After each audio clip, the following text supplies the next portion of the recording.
இயேசு கிறிஸ்துவின் நாமத்தினாலே அன்பின் வாழ்த்துக்கள்.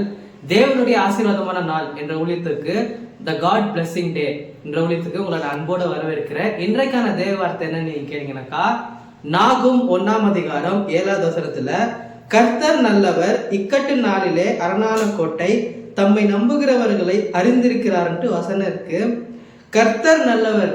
கர்த்தர் நம்ம எல்லாருக்குமே நல்லவரா இருக்கிறாருங்க. நம்ம என்ன யோசிக்கிறோம், நம்ம எதனா ஒரு பிரச்சனை வந்த உடனே கர்த்தரே இது உங்களுக்கு தெரியலையா, இப்பேற்பட்ட இக்கட்டுல நான் மாட்டிட்டு இருக்கிறேன், ஒரு நபர்னால, ஒரு கடன் பிரச்சனைனால, ஒரு வேலையில ரொம்ப ப்ரெஷர் மேல ப்ரெஷர் கொடுத்துட்டே இருக்கிறாங்கல்ல உங்களுக்கு, ஒரு பிசினஸ்ல நீங்க எதனா பண்ண போனாக்கா எதிரி வேற எதனா பிளான் போடுறாங்க இல்லைங்களா, அப்போ நீங்க என்ன யோசிக்கிறீங்க, கர்த்தாவே இந்த மாதிரி இக்கட்டுல நான் இருக்கிறேன், இது உங்களுக்கு தெரியலையா அப்படின்னு நீங்க யோசிச்சுட்டு இருக்கீங்க தானே.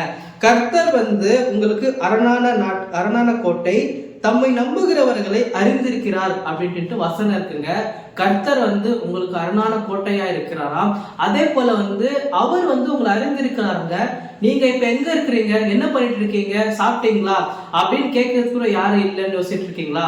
கர்த்தர் உங்களை அறிந்திருக்கிறாருங்க. அவர் உங்களை பார்த்து தான் சொல்லிட்டு இருக்கிறாரு இந்த வீடியோ மூலியமா. யோனாவினுடைய வாழ்க்கையில கூட இதே மாதிரி தாங்க நடந்துச்சு. கர்த்தர் வேற திட்டத்தை வைத்திருந்தாரு, ஆனா அவரா போய் ஒரு பிரச்சனையில மாட்டிக்கினாருங்க. அதே மாதிரிதான் நீங்களும் கர்த்தருடைய திட்டத்துக்கு எதிர்மாறாத வேற விஷயத்துல இருக்கிறீங்க. கர்த்தர் அதை கூட நன்மையா மாற்றிடுவாரு. அவர் மீன் வயிற்றில போயிட்டு கொடுத்தா கர்த்தரை துதிக்கிறாரு. அதே மாதிரி இந்த வீடியோ மூலியமா கர்த்தர் உங்ககிட்ட பேசிட்டு இருக்காரு. நீங்க எப்பேற்பட்ட இக்கட்டு சூழ்நிலை இருந்தாலும் கர்த்தர் உங்களை அறிந்திருக்கிறாரு. நீங்க யோசிச்சுட்டு இருக்கீங்க கர்த்தர் என்ன மறந்துட்டாரு நீங்க நினைக்கிறீங்க, ஆனா கர்த்தர் உங்களை மறக்கலங்க. நீங்க எங்க போனாலும் சரி, மீனின் வயிற்றில் இருந்த யோனாவை மறக்காத தேவன் உங்களை மறந்துடுவாரு நீங்க நினைக்கிறீங்களா? கண்டிப்பா உங்களை மறக்க மாட்டாரு, உங்களை கைவிட மாட்டாரு. அவர் தான் சொல்லிட்டார் தானுங்க, நான் உன்னை விட்டு விலகுவதும் இல்லை, உன்னை கைவிடுவதும் இல்லைன்ட்டு. அப்போ சூழ்நிலை மாறும், கண்டிப்பா அற்புதம் நடக்குங்க. இந்த வீடியோ நீங்க நினைச்சிட்டு இருக்கீங்க ஏதோ யதார்த்தமா வந்துச்சுட்டு, கண்டிப்பா இல்லைங்க. கர்த்தருடைய வார்த்தை வெறுமையாய் போய் வெறுமையா வராதுன்ட்டு பைபிள் சொல்லுது. கண்டிப்பா உங்க வாழ்க்கையில இருக்கிற எல்லா பிரச்சனையும் போகும். எப்படி யோனா அந்த மீனின் வயிற்றுல இக்கட்டு சமயத்துல அவர் கூப்பிட்ட உடனே அவர் எந்த இடத்துக்கு போகணுமோ அந்த இடத்துக்கு போனாரோ, அதே மாதிரி உங்களுடைய வாழ்க்கையில நீங்க எந்த இடத்துக்கு போற விரும்புறீங்களோ அந்த இடத்துக்கு கர்த்தர் இன்னைக்கு கூட்டிட்டு போறாருங்க.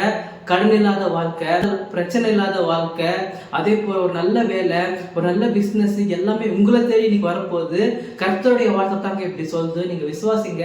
எப்பேற்பட்ட கஷ்டத்துல இருந்தாலும் சரி, எல்லாத்தையும் நன்மைக்காக மாற்றிடுவாருங்க. நீங்க விசுவாசிங்க, கண்டிப்பா அற்புதம் நடக்குங்க. Thank you so much for watching. God bless you.